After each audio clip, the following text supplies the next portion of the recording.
Hoffman. I've been clean and sober for 15 years. I live in Delaware, Ohio.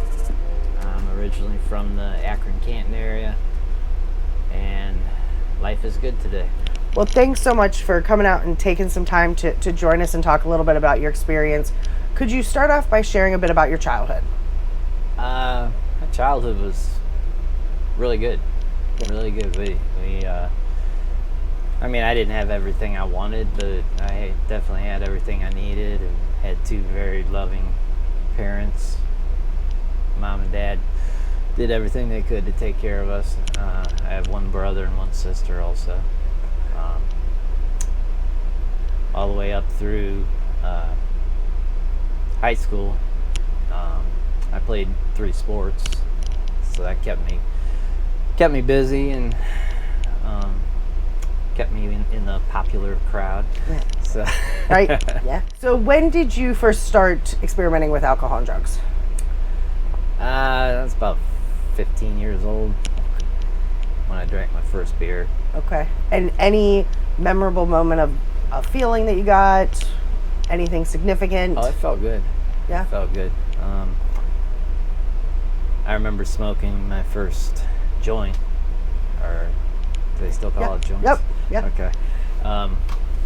When I did that, I was about 15, and I remember I didn't really like it. Okay. But I grew to like it, and by the time I was in college, I was smoking every day. It progressively got a little worse. Still no real consequences. Then my dad passed away in a plane crash in about 1990. Oh my. And me and him were really close, and I didn't take it well. Mm-hmm. And a relative of mine was selling cocaine at the time, and he kept on giving it to me. And I was asking for it. Right. He wasn't pushing it on me or anything, but that's when I started using cocaine, and it helped me cope. Okay. Gotcha. That's the perfect word for it. Okay. When I was high, I didn't think about my dad, and didn't think about a whole lot of other stuff. By that time, I had one daughter, 2 more daughters, and one son were still to come. And I was using all the time they grew up. That's something I really regret. Yeah, absolutely. Okay, so then what ended up happening that you decided, I want to do something different? Well, for about a year and a half, I didn't work. I was pretty much, I officially lived at my mother's house, but I was pretty much running the streets in Akron. And one night, me and the guy that I got high with a lot, we're walking down the street, and he sees a parking lot and a bunch of trucks in there. He said, "Hey, I know how to hot wire a truck. Let's go take one of these trucks for a drive." I'm like, all right. We were out of money, we were out of drugs, we were out of alcohol. Nothing else to do. So he gets it running, and we never looked at, or I never looked at what kind of truck it was. I hop in the back, and it was a box truck. I hop in the back, and I look back, and there's all these donuts and bagels and loaves of bread in there. We had stolen a donut truck. It had a big chocolate donut painted on the side of it. And we went around Akron that night trading bagels and donuts for drugs and alcohol.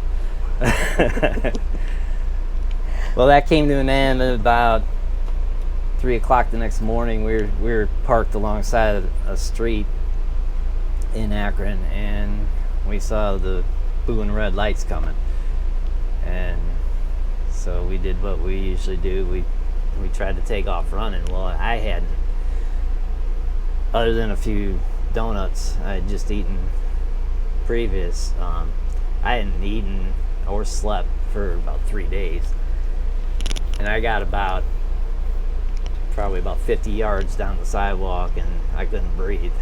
So I just stopped and dropped down to my knees, and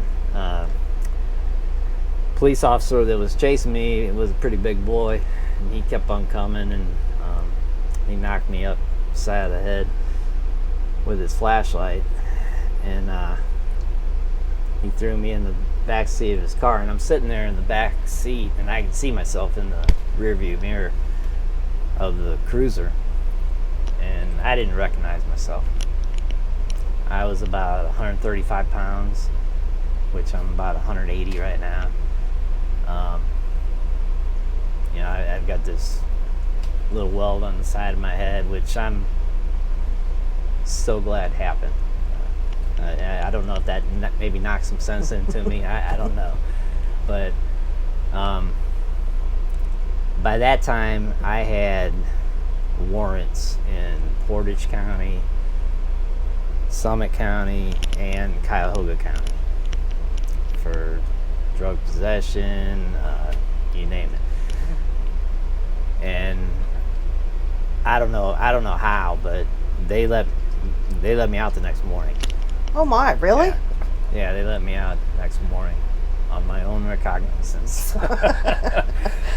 With warrants in 3 different counties. Right.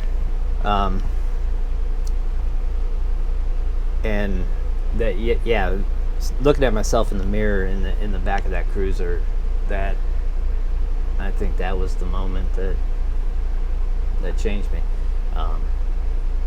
I realized I didn't want to do this anymore. And the next morning I got up and started making phone calls to rehab centers, and eventually found one called Wilson Hall. It's in Massillon, Ohio. And they had a bed available. He said, if you can get here by noon, I can have a bed available. And I started him hawing around, and he said, "Are you serious about this?" I said, "Yeah." He said, "Well, get your butt here by noon then." And I did. And that was a very, very good move. Yeah, absolutely. So thinking back to that time, and I'm sure some of it's a bit of a fog, but then, that fog starts to clear. Mm-hmm. What are the principles that really stuck with you? What did they tell you to do that really helped? We were responsible to cook our own meals, clean up our own meals, do all the cleaning in the house. We mowed the yard, and we did everything. Mm-hmm. And that's something that I hadn't done in probably 5-6 years. Make my own bed. Mm-hmm. That was a big step. Yeah. Right. Yeah. That was a big step for me. But they also made sure that we at least were exposed to the program that would help us. Mm-hmm. When we got out of there. Right. So being able to get those recovery programs and start working with people and whatnot. So how did you start to rebuild trust with your loved ones? I listened to a lot of people that had seen other people go through the same thing, and I did what they suggested. Okay. I was honest with them. For a change, I was honest with everybody. I'd never done that before. Yeah. Right. I've got 14 grandkids now. Wow. With 2 more on the way, and they all call me Papa Tony. Mm-hmm. It's awesome. It's awesome. And I told my kids, you know, I can't get those years back. They can't get those years back. But I hope that by seeing what I'm doing now and how I act now, that they forgive me Yeah, absolutely. for the past. So you mentioned about the grief that you felt with your father passing and your substance use and increasing, and doing, you know, some new things as well, going into cocaine. How have you been able to really process through that grief and be okay with it? So you're, you know, that you've been able to process it. I worked with a counselor when I was in Wilson Hall.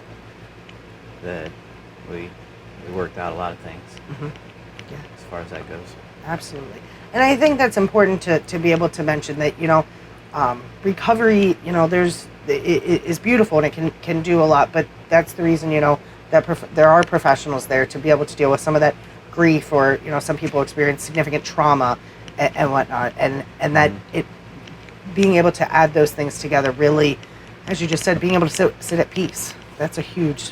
And for me to be able to sit down and spill my guts to someone, that never happened before. Right. That would never have happened without the program I was in. Mm-hmm. And today, how do you maintain that sobriety? Today, I still go to meetings. Not as many as I used to. I mean, when we were in Wilson Hall, we went to a meeting every night. Mm-hmm. Whether it was, you know, if alcohol was your thing, cocaine was your thing, heroin, whatever. Mm-hmm. We went to meetings every night. I don't go every night anymore, but I don't feel the need to. When I feel a need to, I do. I still read my 24-hour-a-day book every day, every morning.